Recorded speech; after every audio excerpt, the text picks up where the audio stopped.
that was a while back, but we can back up to CRT. Yeah, what is the best evidence for CRT or for systemic racism? That it exists. Yeah. Well, I'm curious what you think of my point about abortion. Well, not even my point. I'm giving D-Ron credit for that one. What do you think about abortion? It affects one pop. Well, let's go back to CRT because that was the Well, I mean that he asked for evidence, and he Mm-hmm. argued that as evidence because it is utilized by one population over the other that seems to be stuck in poverty and uses it to diminish their numbers. How would that be? That's a personal choice, isn't it? Sure, it is. I mean, it's it's a personal choice, but your choices can be influenced. And that's all CRT is. That's all inherent racism is influence. It's not absolute force, right? Well, CRT is as a causation. Sure. I mean, like there's no debate that that you have choices. Otherwise, nobody would escape, right? But they point at somebody and they'll be like, this person was successful. See, it's possible, which is fine. Same argument for classism, which I know you disagree with also. But it doesn't have to be absolute force. It's influence making the choices more difficult, I guess I would say. I don't disagree with what about mandatory minimums? What about mandatory minimums? There's cases of that, right? Where there's comparable drugs. One used by one population, one used by the other, and the mandatory minimums for one are unequal to the other, right? Crack cocaine. Yeah. So you're saying that's evidence of racism? You disagree? Well, it's that systemic. It's a systemic. So if you look into the history of that, it was actually brought on by Black leaders, and because it's called the '80s epidemic in crack cocaine. It wasn't even brought on by white people. It was brought on by Black leaders who petitioned Congress to pass something like that. And similar exists actually. When you look at a methamphetamine, it has the same sentence, and methamphetamine is mainly used by white people.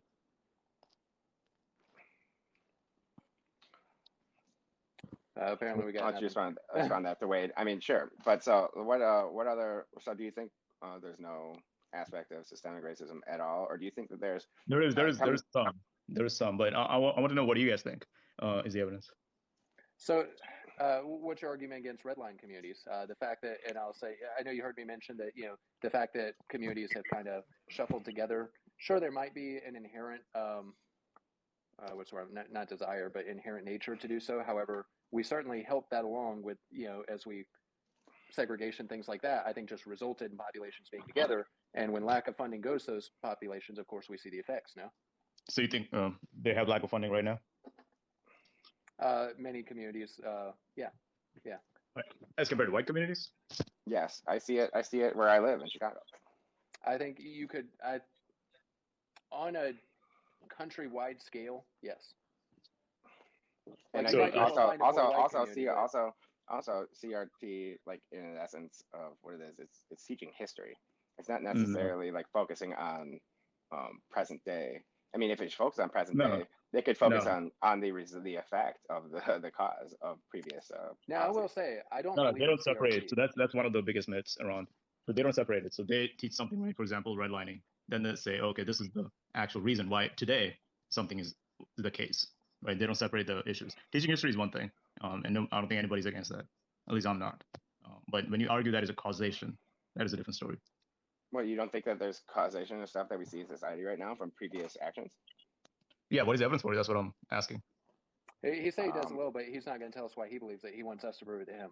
Oh, totally. I mean, I could just see it in Chicago, the most segregated city in the country, that there are the Black communities and even the Latino communities out on the west side were forced into those areas based on redlining, and now we're not given the same amount of funding to these communities as other white communities were. And that's why you have high crime areas and less opportunities for children. You could talk about, like, the big thing is, one parent households, right? Well, when you have a system like the war on drugs and they're really focusing on they're focusing more on communities, minority communities, of course you're going to have one parent households. And we know that one parent households don't offer the future success of two parent households. So that's generation. How did it come about, one parent household?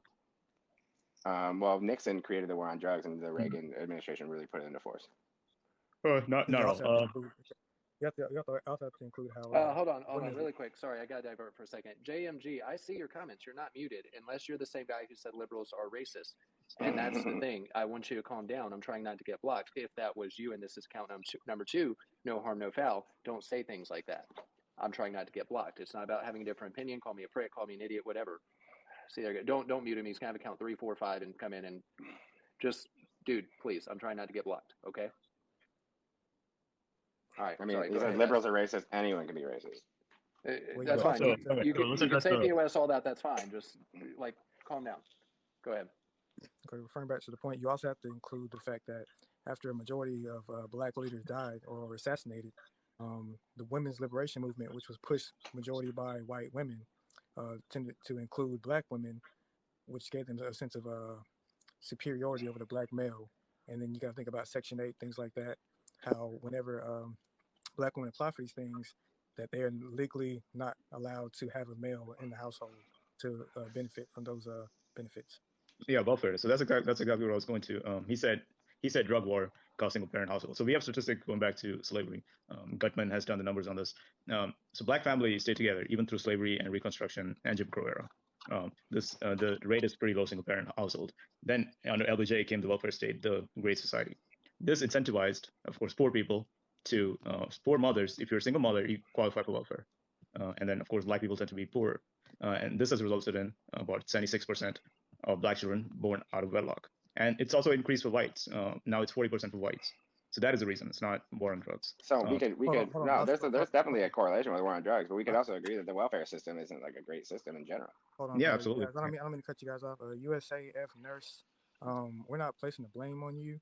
We're just trying to come up with a solution to why these issues are taking place. We're actually sitting here without our emotions, appealing to our emotions to rectify a problem that's deteriorating. So So let me go to Marco, funding I heard next. you saying that they were staying together through Jim Crow, all that. What did you say was the cause? Not the war on Welfare drugs? state. Oh, No, yeah, I what heard. Okay. the Great Society. So it'd be But wait, systemic why then, would that- because why would because that the state result- created the welfare system then. Well, no, he did Yeah, but- disagree. There was some systemic, but why would that result in one-parent households getting welfare? Because if you single mothers qualify for welfare, either at a high rate or just quantitatively more. Mm. Yeah, so essentially, like, okay, black man, black woman get together, have a child together, struggling on finances due to racism or whatnot, or the things set in place. She gets a home through Section 8. He can't live with her because if he does, she'll be kicked out of her home. Interesting. Correct. Mm-hmm. Yep, that's accurate. So let me go to the funding now. As the other point brought up, I think it was you, Spray. I can't read your name.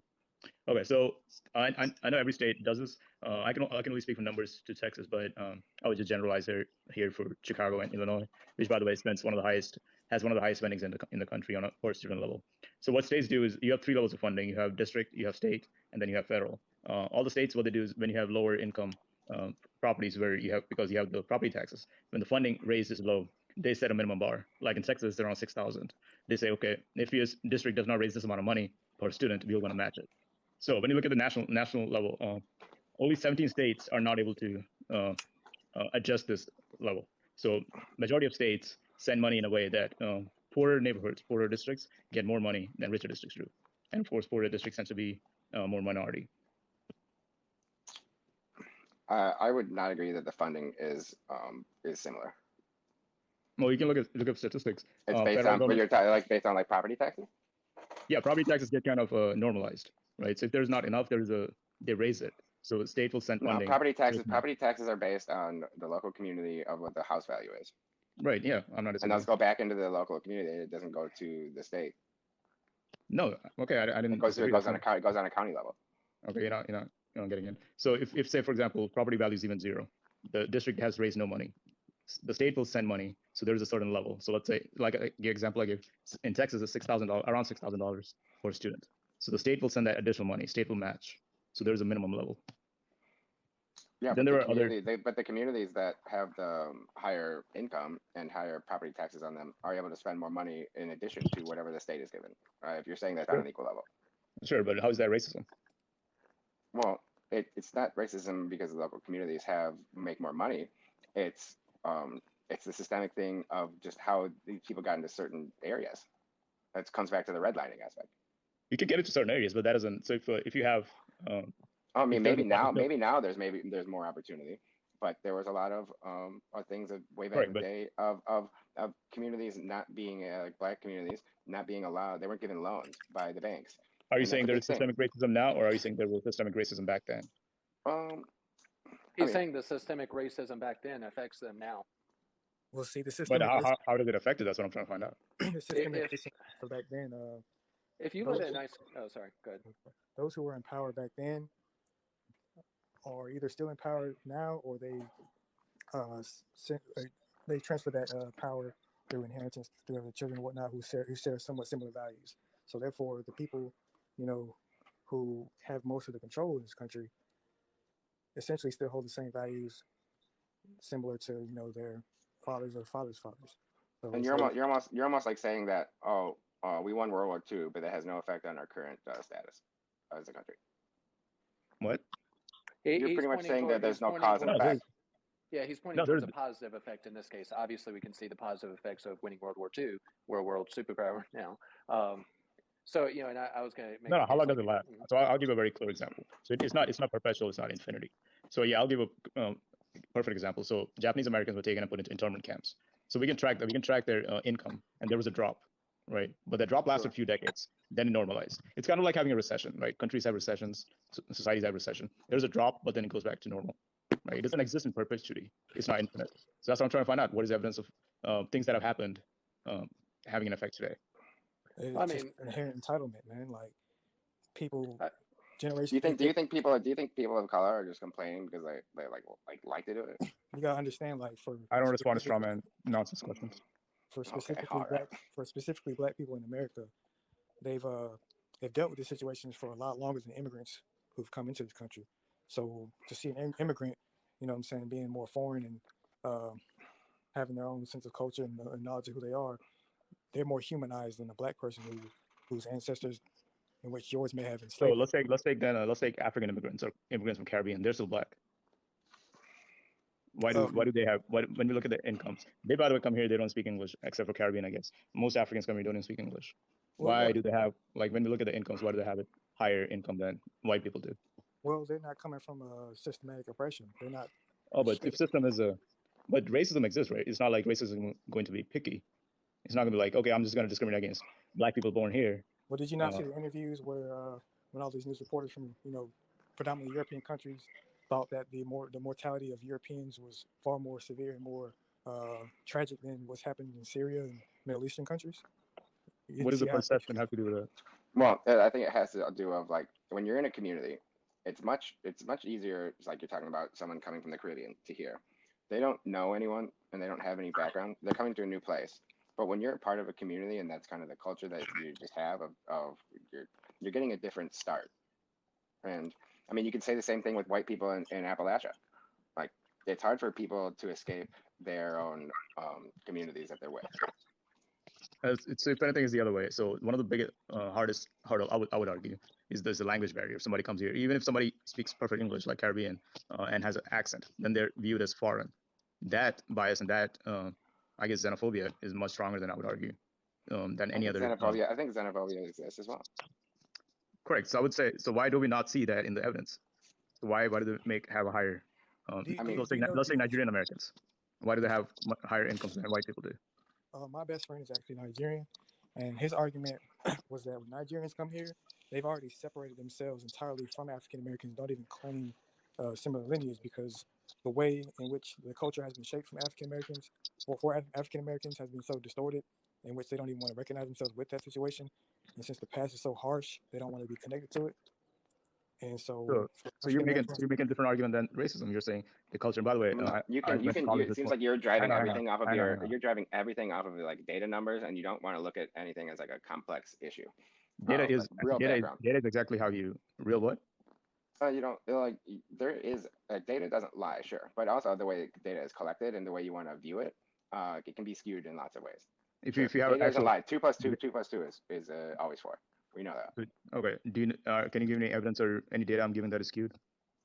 Well, you're only looking at a data and you don't want to look outside of it. Okay, what is outside of it? So Data basically is what data he's is saying right exactly now how. is what he's saying is the statement you're making may be true. However, at no point during this discussion have you pointed something and said, I feel like that's skewed. So every data point he's offered has been generally accepted by us as we've gone along. Yeah, I think you're looking more at data analysis rather than psychological analysis. Well, but if a point So comes up that where he brings data analysis, it's incumbent on us to say we feel that's skewed, but we haven't done that yet. So we but by can, the way, No, but after this. data is exactly the how. data may not be skewed, but you can't. I mean, you can't refute data when it, like I said, 2 + 2 always equals 4. But there's when you're talking about societal issues and of this topic, it's much more than just what data is. And if you can't Uh, look past that, you're never going to be if it's able much more, to. then that just becomes an opinion. So you can always say it's much more, then that just becomes an opinion. How do we separate opinions from actual reality, I causation, and mean, fact? data has to And be how you that is quantify exactly it, how. anyways. Right. Because And data yeah, is that is data analysis is exactly how you find out causal factors, causation. You have various dependent variables and you have independent variable. That's exactly how you find out. And if you're going to challenge the data, then you need to come with actual arguments and show how it is skewed. So let me and then let me address before he interrupted me, Sovers, what he said. His Nigerian friend, and I went to college with mostly Nigerians. I'm still friends with them. Yeah, it is. It is. You are now shifted, and you are now, and they highly value education, and that is of course a factor. Oh yeah, some of the smart people I know. They're some of the smart. But see, here's the thing. He was aware that his own family was biased to ethnocentrism, where Sure. they believed that white culture was painted a lot prettier than African American culture. So therefore, they felt safe under the guise of European or white culture. You know what I'm saying, to thrive. So Sure. therefore, they had to place a persona. If you're aware of psychology, they have to use a persona or develop a self image that align more with the more successful party within the country. Yeah, sure. I would That, agree. But then if that, that's the case, you can give that's many examples in Black culture and history. Black Pride movement came about, Black Islam movement, Black Panthers, and many others. That has existed in American Black culture as well. But I don't think that's enough to actually shift anything to the point where you actually earn more money because you're ethnocentric. said own one money because they're ethnocentric. Say, is that what you No, I said? think Willie, I you think cannot just Willie earn was more like money two just because. seconds behind you. By the way, Willie said, "What's stopping black people from doing that?" I'm sorry. There Say is, So that I there is, again. could, there so is I to could, the so I could come and back. I could come back. I could come back to the if you want data. Like they're going back to the war on drugs.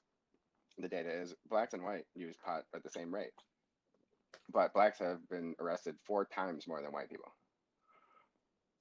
Well, yeah. essentially, in some states, slavery is somewhat still legal under the Okay, guise of incarceration. Like Louisiana, it's legal to own a person as a slave as long as they're incarcerated. So a lot this, of So prisoners. Yeah.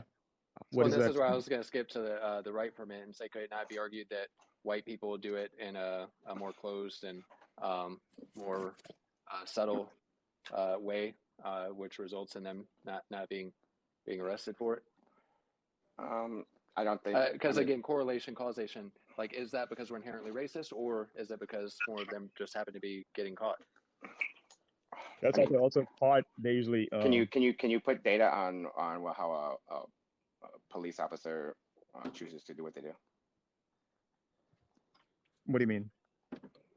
I mean, like I have smoked pot all over the place, and like I can do it like wherever without any like fear of getting in trouble.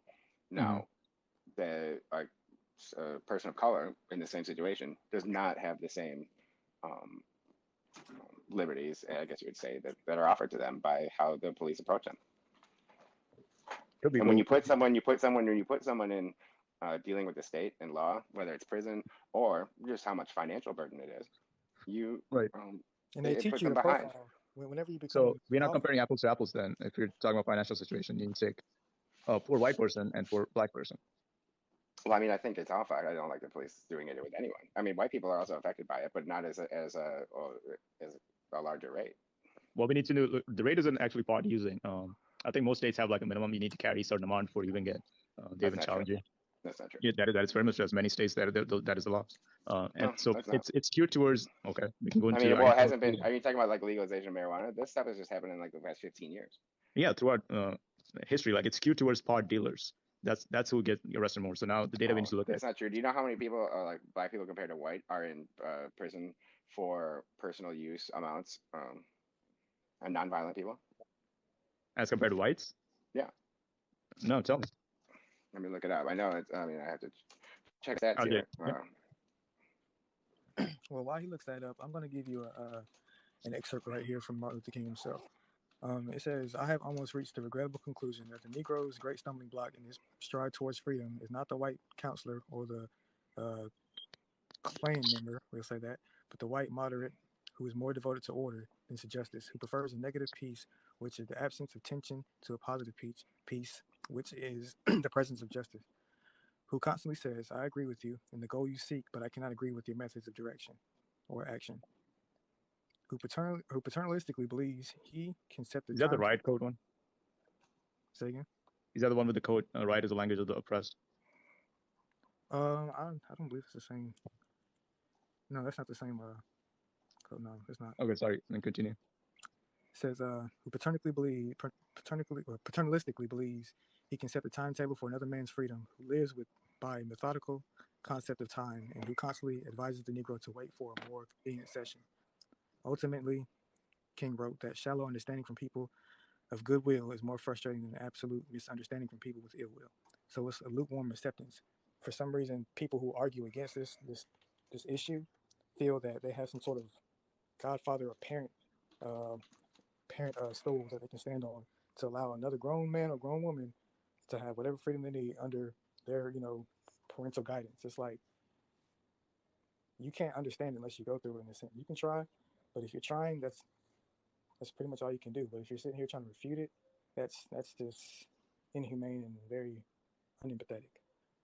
Wait, hang on. Either something is true or it's not. Correct. Say again. Either something is true or it is not. So if that's the case, I can make up. I could make any claims about my community. Would you accept whatever I say about my community? And then can I come back and say, well, you're not my ethnicity, my race. So how could you possibly know? Would that be a valid argument? Can you argue a woman's bodily autonomy?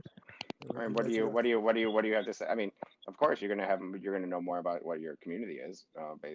True, No, but he's that's saying what I that said. doesn't make it a universal truth. He has to be able to back it up still. Like if you tell me on a personal level you experience lots of racism, I'll agree with you, sure. But I definitely do. I'm from Texas, man. I can tell you a bunch of stuff that will probably. Yes, well, I can tell you too, but that's very different than systemic racism. That requires evidence. I mean, who's our Supreme Court mostly consistent of? Who's our chairman consistent of? Like, who are the guys sitting in power consistent of? Because if you're going to tell me that there's equality in America, there should be some diversity in a higher seats in America. Hang on, then I could say there are no Asians in NBA. Then what does that tell us? Or there are very few Asians in NBA. It's mostly, even though black men are 6% of the population, it's like over 90% of NBA. So when you say Asians, as well as the Supreme Court, Congress, et cetera, et cetera. Systemic applies to private. Wait. When you say there's no Asians in the NBA or very few Asians in the NBA, what do you mean by that? Because from my understanding, the NBA is culturally an American sport. So therefore, no, they're Asian Americans, right? By the way, they love, especially Chinese Americans. They love football so much. Well, let's go back to your thing. There's very few Asians in the Supreme Court, in Congress, Senate, et cetera, et cetera, et cetera. Same thing. Mm-hmm. All right. So, but is there so a larger? But is there the larger? Hang on. So the one being, like, if you ever point out disparity, it's not automatically prove racism, regardless of what has happened in history. You had to prove causation. Yeah, I think I brought up items, and I have stats here too. Okay, yeah, go ahead. As of 2017, there's 475,000 Black people in prison, and to 436,000 to white, where Black population makes up 13% of the population. Sure. So, okay. Do you know now? Can you adjust it for crime rate and things like that, other factors? I mean, I can if we want to get to it. It's like Black Americans are incarcerated in state prisons at nearly 5 times the rate of white Americans. Sure. 12 states, more than half the prison population is Black. But you now have to prove they don't commit, let's say, 20 times the crimes or something. Yeah, because I mean, from my there are various factors involved too. But crime only becomes a crime when you're pushed through the judicial system, and that comes down to what police decide to, or the state decides to go forward with. Sure. Look, man, I get where you're coming from. Hang on. I feel you too. Let me continue the conversation. So, okay. So I'll give you one that is way better than a race example, and that is a class example. So black people, of course, tend to be poorer, right? You stuck with the public defender. Of course, you're gonna go to prison more because you're stuck with the public defender. Right. That's an Spray, aspect for sure. Spray Alpha is asking if he can rotate with you really quick. Oh, I got sick. Can I do a couple stats really quick? I mean, no, it's fine. You can. But sure. There's the sure public defender. That's a low income stuff. That's an issue too. Once they're already in a system, they don't have the financial backing. But then you also have, it comes down to why are they even in that position to begin with to get to the point of a public defender. You have Terry stops, and because you have the initial interaction to even get to the point of getting to court. And not to mention the black people who are falsely accused. I mean, that's disproportionate as well. Like, they're more likely to be falsely convicted than any other race in America. But that goes to again to class. If you're more likely to get stuck with a public defender, then you're more likely to be convicted. All right, let me pivot to other just switch gender. I'll jump out. Yeah, nice chatting. Oh. Yeah, so let me just address the same vein. Okay, so there's a sentencing commission. United States Sentencing Commission puts out these stats, and the headline number is what is cherry picked, right? I think it's like black men are more likely. I forgot the exact percentage, but black men are like 18% more likely to be convicted of the same crime, something to that effect. But if you actually read through the report, well, they don't say it in words, but if you look at the charts, compare the data, black women get lower sentences than white women do. Right, so you can always cherry pick these kind of stats, right? When you look at the whole picture, you get a different picture. And end of the day, sure. All I can say before I jump off is that you live and die by stats, and you're gonna live that way. And if you don't think that there's any factors that can't be decided by stats, because there's such a human aspect to a lot of this that we're talking about, then we're never going to agree. But I appreciate your conversation. Totally. Oh, yeah, I do. It's funny every time you'll say that, though. I do think you'll see his name, right? he's all logic. Alpha. Okay. I wanted to replace Spray because I had a humongous contention with how he was making his argument. I'm literally supposed to be in bed right now. But I was listening to this and it was giving me brain cancer. So the way that his argument is formed is the wrong way to make an argument, because I argue conservatives because of the way that his argument is formed is the wrong way to make an argument, because I argue conservatives because of what you do. You cannot pick a stat and then try to create context for that stat. If you want to make an argument, you have to look at the studies that have already been conducted that show systematic racism. You can't just say a stat. That's where this whole 50% makes 50% of the crime is done by 13% of the population. All 13% of that population isn't committing 50% of the crime. That's why that statistic is so misused all the goddamn time. What you need to do is you need to probably cite the North Carolina traffic stop study that studied over 1 million traffic stops and showed that black people were pulled over more with less contraband found, contrary to white people getting pulled over and finding more contraband. Or you can look at the stop and frisk statistics showing that black people were stopped more with less contraband found, and white people, vice versa, the same thing. You need to look at studies and not just statistics, because studies show the context, whereas if you show just statistics, you're creating the context, which makes it just a backwards argument that holds no basis in reality. Correct. Yeah, I agree. Because I live in North Carolina myself, and I've dealt with all those things you just mentioned. So yeah. Oh, and I don't doubt it, but like I said, like you can't just like what Spray did. You can't just cite a statistic. You have to actually look at studies. Like there are plenty of studies out there that show systematic racism, but you have to invoke them properly. Not really. There's, as far as I know, there's one. So I can go into the details of let's take the pulled over speeding, cops for pulling cars over. There are many factors left out. So and they conducted it at nighttime too. But there are factors left out. They conducted it during the day and night. Yeah. So there are other factors left out. Like what are the cars that have been driven? If somebody's driving a raggedy ass car, are cops likely to pull them over? Are they pulling them over because of the race? Because they're driving a raggedy car? And of course, black people tend to be poorer, so it's more likely that they're driving raggedy cars. Would you kind of agree that would just be kind of an excuse to do so then? Well, I'll always want an excuse. Like if you ask me, like I'll always tell you, I'll argue against state, but we need to establish causal factor. Right. I think it's a decent argument. And by the way, I'll give you, since I started it, and then I'll give you actual the evidence that I know of that I'll actually check the data. It's of hiring. It's done. No, Spray. It was done throughout the entire state of North Carolina, and it studied over 1 million traffic stops. Right, It could but be they, 2 you have to million, adjust, 3 million. I don't know the exact number. I just know it was more than 1 million. Alpha. You had to adjust the factors, right? Oh no, I'm well aware. I Yeah. wasn't coming in Right. here to argue the topic. I was just coming in Right. here to state my contention with Yeah, how yeah, he was. yeah. I agree. Yeah. That guy's arguments were terrible. I agree. I agree with you. Yes, there are other studies He's right done, but there, guys. you have to No, get I'm it, just you have to go into the methodology of these things. And I mean, I have slight advantage because my day job is statistics. So I'll go to the actual evidence that I know of. It isn't hiring. So and they've done it 2013 or 2003. They did it first time. Then they repeated it, I think, in 2021. By that Are you point, talking about is Jake and Emily more hireable than right. like Yeah, yeah, exactly. that was Yeah. 2007. Yeah. No, 2003, and then NBER. I don't know if there are additional ones that I'm not aware of. 2003, and then The main one I National know Bureau of of was from Technology. 07. Yeah. Okay, could be additional ones that I'm not aware of. But it was a very large data set that they used, and that one showed. But it like again we go to the difference they found was like 2.3%, something like that, right? Black people are 2.3% less likely to get hired. But then we look at unemployment rate, things like that. It's like the difference between black and white unemployment is 4%, something like that, 3% something. So don't quote me on full. And when you look at teenage unemployment rate, it's like twice higher for black kids, right? So we do have evidence. We do have some evidence, like I originally said when I came in here. We do have some evidence of systemic racism, but it does not explain most of the things that people claim are because of racism. How would you explain that North Carolina study showing that black people were less likely to be pulled over at night than during the day? the cars they're driving. They drive And the I same thought- cars, Wade. Well, no, you say. I mean, that was the point you made. Not everybody's driving the same car. No, but if you're like, no, I mean like they get pulled over less at night than during the day.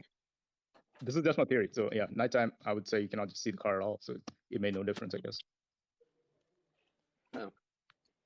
But So would the car factor just be a moot point then? If the car wasn't a factor at night, but it was during the day, wouldn't the driver also take into account? Say again? I mean, like you said that the car would be kind of a moot point during the day and at night. Wouldn't a driver also kind of make a I feel reasoning like if also? I feel like if it's difficult seeing the car being driven, it's probably has to be equally difficult seeing the color of the driver. Like if you can't tell they're driving Right, but a nice or a that's the crap. argument. That's the argument Yeah. that because they couldn't see the color, that's why black people got pulled over less. But during the day, yeah, I would. Was Again, that it's my part of the theory. thing that I don't know. was that part of the thing that at night that Yeah. is swapped? Yeah, I can send you the Okay. link in messages if you want. I Oh trust no, you. I'm aware I of it. trust you. Oh, I you mean just Wade? didn't. Yeah, Yeah. I didn't hear that part of it. So at night things evened out. During the day, African Americans got pulled over more. Well, Yeah, I'm but gonna be they didn't honest. adjust I for don't. other factors. I need to kind of see. Okay, yeah, here we go. It was a. I'll have to go through because it was done a while ago. I'll have to go through the factors again. But I know, Yeah, I like have off the top of a. my head, I know that one was left out. There could be other I ones have too, a like couple. You have a what couple was the links. behavior, like how were they driving, things like that. I'm not sure if that is included. Also. Okay, yeah, it was the 2003 study, logical, that I have. Yeah. It was Yeah. Greg and Emily. Yeah. Okay. Yeah, Oh, that one so was like they yeah. found I think 50% difference. By 2021, it dropped to like 2 point something percent. I didn't know Right. they updated the study. I'm gonna have to get that. Yeah, just add NBER to it, you'll find it. So yeah, that tells you how much less racist society has gotten. But why hasn't the disparity reduced? So we went from 50% to 2.3%. So these things cannot be explained by just saying racism. Right. I wish Millennial would hop in the box. He's been throwing little shots your way. Who's millennial? Oh, that Marxist dude? Millennial Marxist. Yeah. Yeah, and then there's the. People only take shots at me from the comments, except for Wasabi. I know. Wasabi He got says blocked. No, he it's says like he we wrote like disagree. a I respect you 20-page highly. thesis. Yeah, I I respect you saw too. that.